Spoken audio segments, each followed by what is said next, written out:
Welcome back, Caldwell. It's a new week with a lot of new exciting things to tell you about, and we're here on the Weekly Wrap with all the details. We're taking you to Caldwell Intermediate School for this week's Classroom Spotlight in Miss Drew's 5th grade science classroom.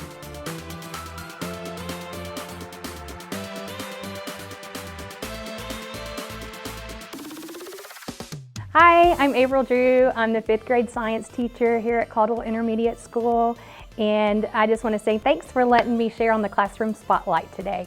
In our lesson, we were working on learning about the physical properties of matter. Earlier in the week, we had talked about measuring mass and volume, and today we were working on relative density. So I had 6 stations set up around the room. Each station had a container of water and object. Students had to figure out if the objects were more dense or less dense when they put them into the water.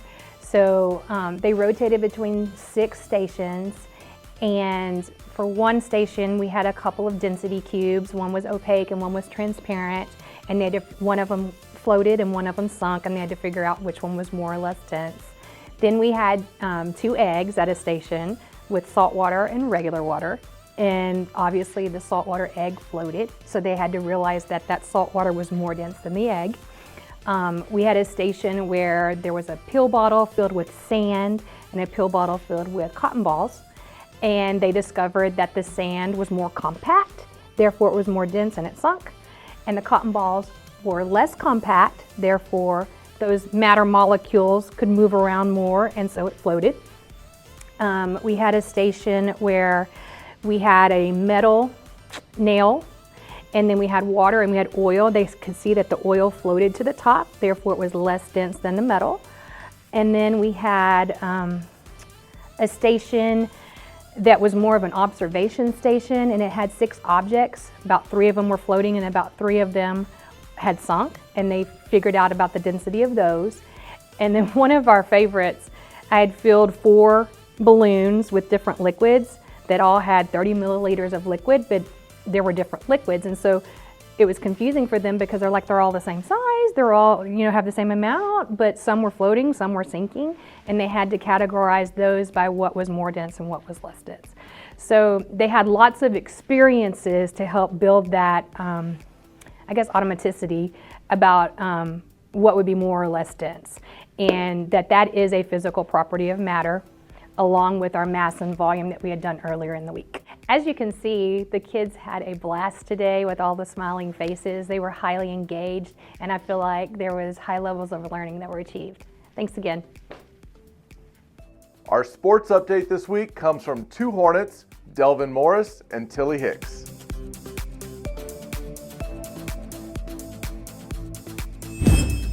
Hey, I'm Delvin Morris. I am a senior, and I play for the Caldwell varsity football, and I will be giving y'all football update.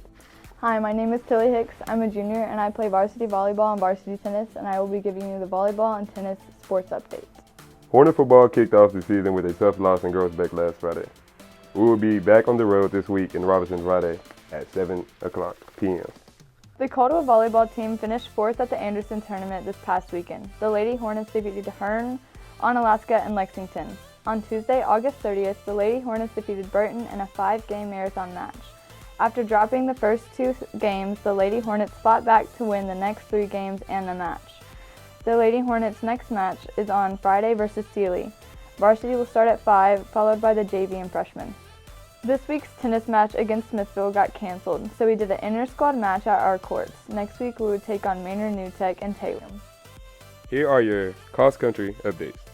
Caldwell varsity girls placed 2nd with a total of 66 points. Varsity boys placed 3rd with a total of 72 points.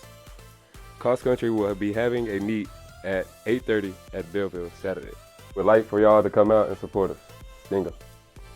We're excited to introduce you to 3 Caldwell High School students who have earned national recognition for performance on their advanced placement or their PSAT exams.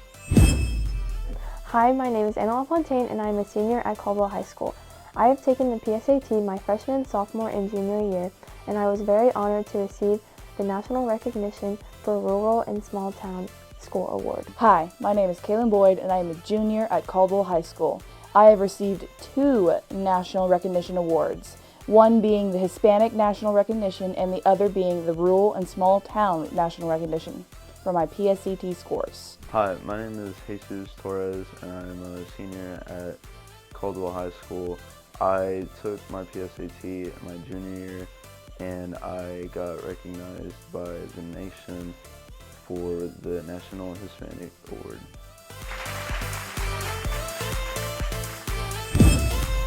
It's going to be a great night tonight. Football is on the road, volleyball is at home, and cross country is running in Belleville tomorrow morning. We look forward to seeing you all back next week, and next Friday will be our first football home game.